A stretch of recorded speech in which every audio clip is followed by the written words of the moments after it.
तुम मेरा काम करो, हम तुम्हारा काम करेंगे। जब परम पूज्य गुरुदेव की ये बातें सत्य साबित हुई, आइए जानते हैं इस संस्मरण में कैसे।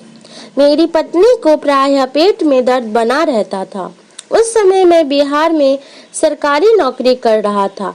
घटना सन 1990 की है। एक दिन अचानक पत्नी के पेट में दर्द उठा। दर्द इतना असहनीय था कि घर के सभी लोग परेशान हो उठे। मैं उस समय ऑफिस में था। मेरा नाती घबराया हुआ मेरे पास आया और मुझसे बताया कि नानी की तबीयत अचानक बहुत खराब हो गई है, आप जल्दी चलिए। मैं तुरंत भागकर घर पहुंचा। पत्नी को लाकर अस्पताल में भर्ती करवा दिया। अस्पताल में दवा इलाज बराबर चलता रहा, लेकिन कोई राहत नहीं मिल रही थी। 3 दिन के बाद मैंने डॉक्टर से पत्नी को डिस्चार्ज करने की पेशकश की। चूंकि सन 1990 के श्रद्धांजलि समारोह में मुझे हरिद्वार जाना था, रिजर्वेशन पहले से ही करवा रखा था। इस वजह से मैं बहुत परेशान था कि पत्नी का इलाज कराऊं या हरिद्वार जाऊं।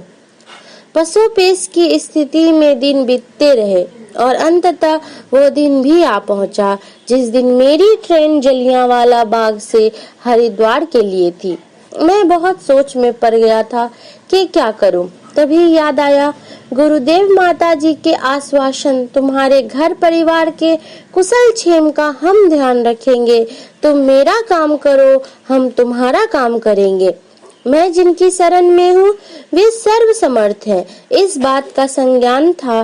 फिर भी असमंजस की स्थिति ऐसी थी कि कुछ निर्णय नहीं कर पा रहा था। अंततः निर्णय भवितव्य पर छोड़कर मैं वंदनीय माता जी का ध्यान करने बैठ गया।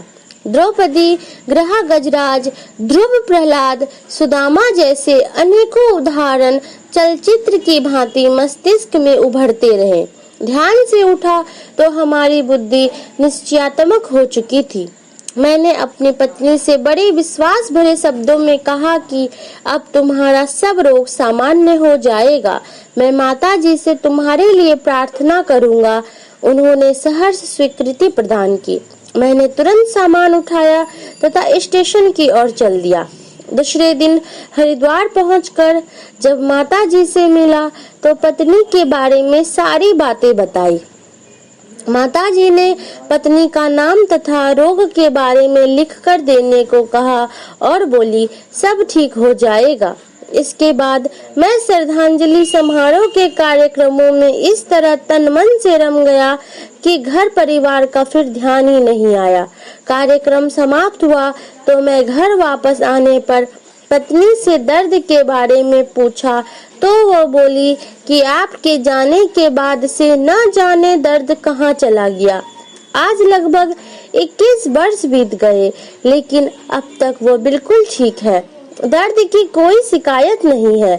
इस घटना से मैं इस तरह प्रभावित हुआ कि मिशन के प्रति समर्पित हो गया तथा पूज्यवर की अपेक्षाओं के अनुरूप आत्मनिर्माण और लोक कल्याण के कार्यों में निरंतर लगा रहता हूँ। आज भी इसी सेवा में समर्पित